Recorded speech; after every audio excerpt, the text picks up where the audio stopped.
إني لم أخرج شرا ولا بطرا ولا مفسدا ولا ظالما إنما خرجت لطلب الإصلاح في أمة جدي أريد أن أأمر بالمعروف وأنهى عن المنكر وأسير بسيرة جدي وأبي علي بن أبي طالب صلى الله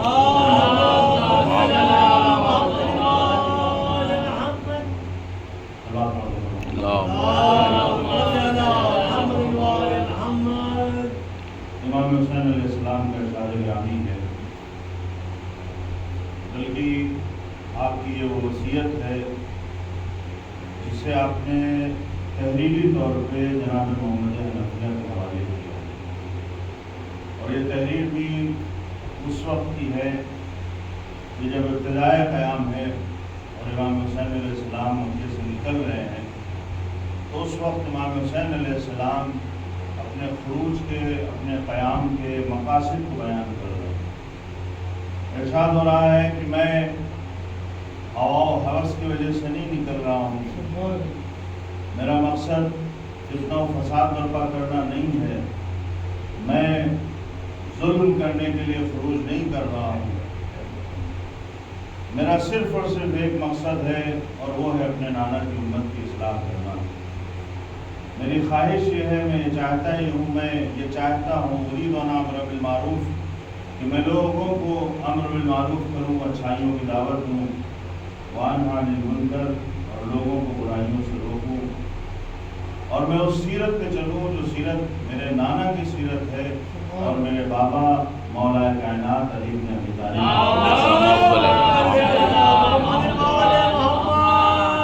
امام حسین علیہ السلام نے اسی ابتدائے قیام میں اپنے قیام کے مقصد کو بہت ہی واضح طور پہ بیان کیا ہے، نہ صرف یہ کہ بیان کیا بلکہ تحریری طور پہ اس کے حوالے کیا جو اس وقت آپ کے سب سے زیادہ مورد اطمینان ہے۔ اگر کوئی پیغام اہم ہوتا ہے تو انسان کوشش کرتا ہے کہ اسے محفوظ رکھا جائے اور آئندہ آنے والی نسلوں تک منتقل کیا جائے۔ امام حسین علیہ السلام نے اسی لیے اتنا اہم پیغام ہے کہ اس کو نہ صرف یہ کہ تحریری شکل میں بلکہ اس کے حوالے کیا کہ جو اس کو محفوظ رکھ سکے۔ گویا امام حسین علیہ السلام نے اسی ابتدا میں یہ بتا دیا ہے کہ میرے خروج کا مقصد کیا ہے، میرے قیام کا مقصد کیا ہے، لہذا جو امام حسین علیہ السلام کے قیام کا مقصد ہے وہی ایک عزادار کا بھی مقصد ہونا چاہیے اور وہی عزاداری کا بھی مقصد ہونا چاہیے۔ یعنی مقصد امام حسین علیہ السلام سے ہٹ کے نہ عزاداری کا کوئی تصور ہے نہ عزادار کا کوئی تصور ہے۔ اگر ہماری نگاہوں میں امام حسین علیہ السلام کا مقصد نہیں ہے، اگر ہم امام حسین علیہ السلام کے مقصد سے آگاہ نہیں ہیں، اگر ہمیں امام حسین علیہ السلام نے کیوں قیام کیا، کس لیے اتنی عظیم قربانی دی، اگر ہم اس سے بے خبر ہیں تو اس کا مطلب یہ ہے کہ ہم امام حسین کا ذکر تو کرتے ہیں لیکن ہمیں امام حسین کی معرفت نہیں ہے۔ ہم امام حسین کا نام تو لیتے ہیں لیکن ہمیں امام حسین علیہ السلام کی تحریک کے بارے میں کوئی خبر نہیں ہے۔ امام حسین علیہ السلام کی کربلا رسم نہیں ہے بلکہ ایک تحریک ہے، ایک انقلاب ہے جس میں اتنی صلاحیت ہے کہ ہر دور میں جہاں بھی کوئی کربلا والوں کے راستے پر چلنے والا ہو یہ کربلا انقلاب لا کر دیتا ہے۔ میں کیوں جاتے ہو سر کیوں نہیں جاتا، جب روح سے کہتے ہو لبیک حسینہ، پھر دل سے یزیدوں کا یہ گھر کیوں نہیں جب روح سے کہتے ہو کہ لبیک حسینہ، پھر دل سے یزیدوں کا یہ گھر کیوں نہیں جاتا۔ اللہ نے ہر دور میں ہر طرح کے ڈر کو ہمارے دل سے نکالا ہے۔ کربلا میں اگر کسی سے خوف ہے تو صرف اور صرف خوف الہی ہے، اس کے علاوہ کوئی اور خوف نہیں ہے۔ کربلا کی جو تعلیم ہے، کربلا کا جو سب سے اہم سبق ہے وہ یہی ہے کہ آپ کو سب کچھ لٹا دینا ہے لیکن دین پر حرف نہیں آنے دینا ہے۔ امام حسین علیہ السلام نے خروج کیا ہے، قیام کیا ہے، تو اسی ابتدا میں آپ نے یہ ارشاد فرما دیا کہ میرا مقصد کیا ہے، میرا مقصد صرف اور صرف یہ ہے کہ مجھے اپنے نانا کی امت کی اصلاح کرنا ہے، مجھے ظلم نہیں کرنا ہے، مجھے فساد نہیں برپا کرنا ہے، میں اپنی خواہشوں کو پورا کرنے کے لیے ہوا اور ہوس کی وجہ سے باہر نہیں نکلا ہوں، میں نے ہوا اور ہوس کے لیے قیام نہیں کیا ہے۔ لہذا جہاں ایک طرف امام حسین علیہ السلام اپنے قیام کے مقصد کو بیان کر رہے ہیں، شاید دوسری طرف ایک حسینی سماج کی کوالٹی کو بیان کر رہے ہیں۔ صرف یہ مقصد حسین نہیں ہے، ان مقاصد کے ساتھ ساتھ امام حسین اس کی طرف اشارہ کر رہے ہیں کہ اگر ایک کربلائی سماج ہوگا، اگر ایک حسینی سماج ہوگا تو اس کے اندر کوالٹی کیا ہوگی۔ اگر حسین یہ کہہ رہے ہیں کہ میرے خروج کا مقصد ہوا اور ہوس نہیں ہے، خواہشوں کو پورا کرنا نہیں ہے، تو حسینی سماج بھی ایک ایسا سماج ہوگا جو اپنے آپ کو خواہشوں پہ قربان نہیں کرے گا، اپنے دین کو خواہشوں پہ قربان نہیں کرے گا، خواہشوں کو دین پہ قربان کرے گا۔ کمال یہ نہیں ہے کہ آپ اپنی خواہشوں پہ کتنا عمل کر رہے ہیں، کمال یہ ہے کہ اگر خواہشوں اور دین کا مقابلہ ہو جائے تو انسان دین کو اہمیت دے، خواہشوں کو قربان کرے۔ اکثر ہوتا ہے ہم یہ کہتے ہیں کہ ہم اہل بیت کے راستے پر چلنے والے ہیں، ہم امام حسین علیہ السلام کے ماننے والے ہیں، ہم ان کے شہدائی ہیں، ہمارا مقصد امام حسین پہ گریہ کرنا ہے، ہمارا مقصد ان کے پیغام کو عام کرنا ہے، اور یقیناً ہمارا مقصد یہی ہے۔ ہمیں امام حسین علیہ السلام پہ رونا بھی ہے اور امام حسین علیہ السلام کو پہچانوانا بھی۔ یہی بنیادی فرق بھی ہے ہم میں اور دوسرے لوگوں میں۔ دیکھیے ہم ہندوستان میں رہتے ہیں، خود ہمارے ہندوستان میں بہت سے لوگ ہیں جو ماتم کرتے ہیں، مجلس کرتے ہیں، نوحہ کرتے ہیں، ایک سے ایک اچھا تمدن بانٹتے ہیں۔ بہت سے اہل حنود حضرات ہیں جنہوں نے آپ کے شہر میں امام باڑے تعمیر کرائے ہیں۔ اس کا مطلب یہ ہے کہ امام باڑے تعمیر کرا لینا یہ آپ کا کمال نہیں ہے۔ اہل حنود حضرات نے بھی امام باڑے تعمیر کرائے۔ ماتم اگر آپ نے کر لیا تو یہ ماتم آپ کو دوسروں سے ممتاز نہیں کرتا ہے۔ بہت سے لوگ ہیں جو امام حسین پر رو رہے ہیں۔ اگر آپ نے امام حسین کی مجلس منعقد کر لی تو یہ بھی صرف آپ کا کمال نہیں ہے، اس کمال میں دوسرے بہت سے لوگ شریک ہیں۔ یعنی ہندوستان میں بہت سے ایسے لوگ ہیں جو مجلس بھی کرتے ہیں، ماتم بھی کرتے ہیں، نوحہ بھی پڑھتے ہیں، لیکن اس میں سے کسی کا نام ہو سکتا ہے کیول پرساد ہو سکتا ہے کسی کا نام رام پرساد اور ہو سکتا ہے کوئی عبد الرحمان ہو۔ اگر اسی طرح جتنے لوگ ہندوستان میں ہیں، اگر اس اعتبار سے آپ دیکھیں تو پھر ان میں اور آپ میں فرق کیا ہے؟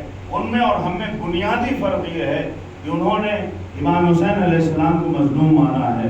ہماری مجبوری یہ ہے کہ ہم نے حسین کو صرف مظلوم نہیں مانا ہے بلکہ امام بھی مانا ہے۔ ہم نے امام حسین کو مظلوم نہیں مانا ہے، امام بھی ماننا ہے۔ وہ گریہ کر لیں گے ان کا مسئلہ حل ہو جائے گا، وہ علم اٹھا لیں، تعزیہ رکھ لیں، ان کا مسئلہ حل ہو جائے گا۔ لیکن ہم نے صرف مظلوم نہیں مانا ہے، ہم نے امام بھی مانا ہے۔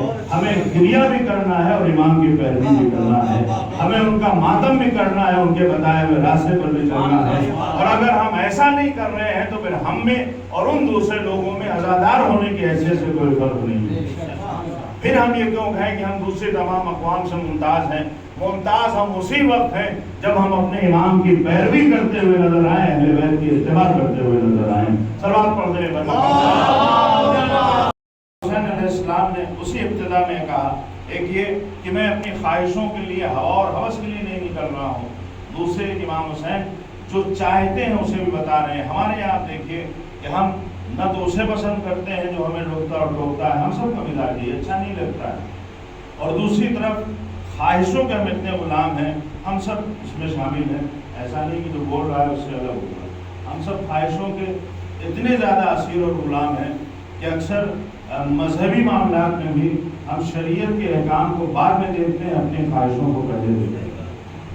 مذہبی معاملات میں بھی عزاداری لیجیے، دوسری تمام چیزیں، عبادتیں ہیں، زیارتیں ہیں، ساری چیزوں میں ہماری خواہشیں پہلے ہوتی ہیں، جو شریعت کی تعلیمات ہیں وہ بعد میں ہوتی ہیں۔ یعنی ہم یہ چاہتے ہیں کہ دین وہ ہمیں اچھا لگتا ہے جو ہماری خواہشوں کے اعتبار سے، اور دین یہ کہتا ہے کہ دین نام ہی ہے اس چیز کا کہ تمہیں خواہشوں کو قربان کرنا ہے، دین کو اہمیت دینا ہے۔ ہمارے یہاں ہم اتنا خواہشوں کے اسیر ہیں کہ اگر کسی چیز کا دل چاہتا ہے، مثال کے طور پر کسی غذا کا دل چاہے اور آپ کی جیب میں پیسہ ہو تو پھر آپ کو کوئی روک نہیں سکتا ہے۔ یعنی اور ہم مسلمانوں کی بہرحال یہ شناخت ہے کہ ہم لوگ غذا کے معاملے میں تمام اقوام سے سب سے آگے ہیں۔ ہماری بستیوں میں سب سے زیادہ جو اہمیت دی جاتی ہے وہ ہوٹلوں اور غذاؤں اور ان چیزوں کو حاصل ہے، لہٰذا اس معاملے میں ہم لوگ سب سے زیادہ آگے ہیں۔ اور وہ اور بات ہے کہ جو ہمارے ائمہ ہیں، جو معصومین ہیں، انہوں نے زندگی میں ہر پل ہمیں یہی سکھایا ہے کہ تمہیں ان تمام چیزوں سے دور رہنا ہے. وہاں یہ سکھایا گیا ہے کہ تمہیں اس طرح سے عمل کرنا چاہیے کہ اپنی خواہشوں کو تم نظر انداز کرو.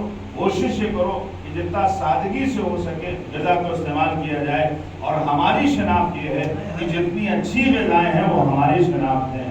لہٰذا ہم اس طرح سے خواہشوں کے اسیر ہیں کہ وہ لوگ جو ہمارے مقابلے میں خواہشوں کے اسیر نہیں تھے وہ نہ جانے ہم سے کتنا آگے بڑھ گئے ہیں. اور ہم خواہشوں کے غلام آج اس جگہ پہ کھڑے ہیں کہ جو ہمارا نہ مقام ہے نہ ہمیں یہاں ہونا چاہیے تھا. یہ صرف اسی وجہ سے ہے کہ انسان جب مقصد کو کھو دیتا ہے اور خواہشوں میں کھو جاتا ہے تو پھر ایسی قوم کبھی سنور نہیں سکتی ہے.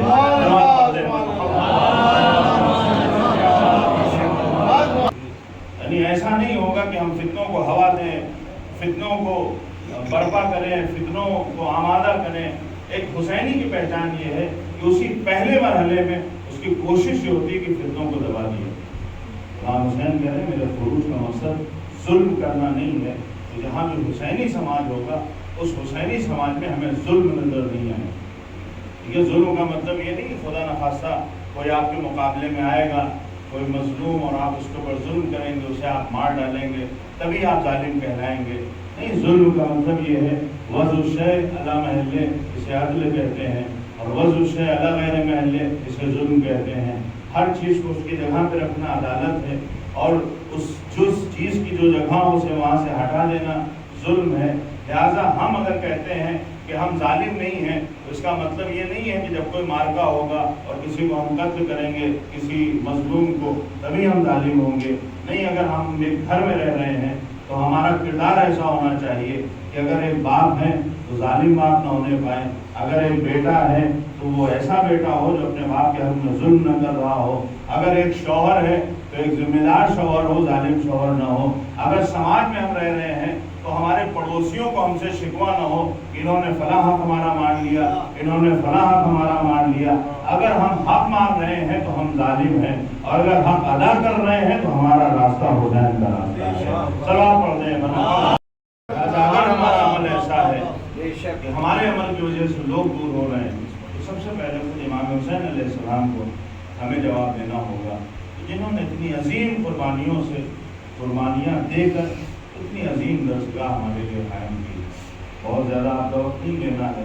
امام حسین علیہ السلام نے اتنی عظیم درسگاہ قائم کی ہے کہ یہاں جو بھی آتا ہے جس مذہب اور مسلک سے آئے اسے اس درسگاہ سے کچھ نہ کچھ حاصل ہوتا ہے. اور اگر آپ کو اس چیز کو سمجھنا ہے کہ کس طرح سے امام حسین علیہ السلام کی درسگاہ سے لوگوں کو کچھ نہ کچھ حاصل ہوتا ہے, اسے اگر ہمیں سمجھنا ہے تو آج کے دور میں, آج کے ایام میں اگر اس چیز کو سمجھنا ہے تو ہمیں نجف اور کربلا کے درمیان کے راستے کو دیکھنا ہوگا کہ کس طرح حسین کے نام پر مختلف مذہب و مسلک, رنگ اور نسل کے لوگ جمع ہو کے یہ اعلان کر رہے ہیں کہ یہ درسگاہ حسینی ہے. یہاں جو بھی آتا ہے یہاں سے کچھ نہ کچھ لے کے جاتا ہے. ہمارے لیے بہت اہم ہے کہ ہمارے جو دوسرے تمام مسائل ہیں وہ پس پشت ہونا چاہیے. صرف ایک رنگ ہے اور وہ ہے رنگ حسینی, وہ غالب ہونا چاہیے. جو نجف سے کربلا کی راہ ہے اس میں صرف ایک رنگ غالب ہے اور وہ رنگ حسینی ہے. وہاں آپ دیکھیے کہ کس طرح سے لوگوں کی خدمت کی جاتی ہے. کسی سے یہ نہیں پوچھا جاتا ہے کہ تمہارا ملک کون ہے, تمہارا شہر کون ہے, تم کہاں سے آئے ہو, بلکہ صرف اس عنوان سے خدمت کی جاتی ہے کہ یہ حسین کا زائر ہے. یعنی زائر حسین کی اتنی زیادہ اہمیت ہے, عزادار حسین کی اتنی زیادہ اہمیت ہے.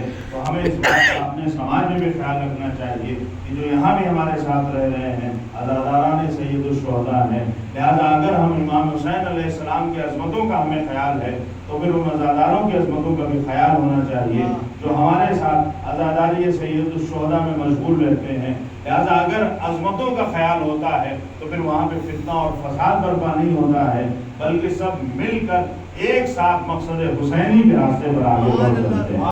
چادر پہ کیا گریا کریں اس دور کے بچے, کوئی جب آپ تو بچپن سے ہی بے پردگی, اس سماج میں ہمیشہ سے بے پردگی دیکھی ہو,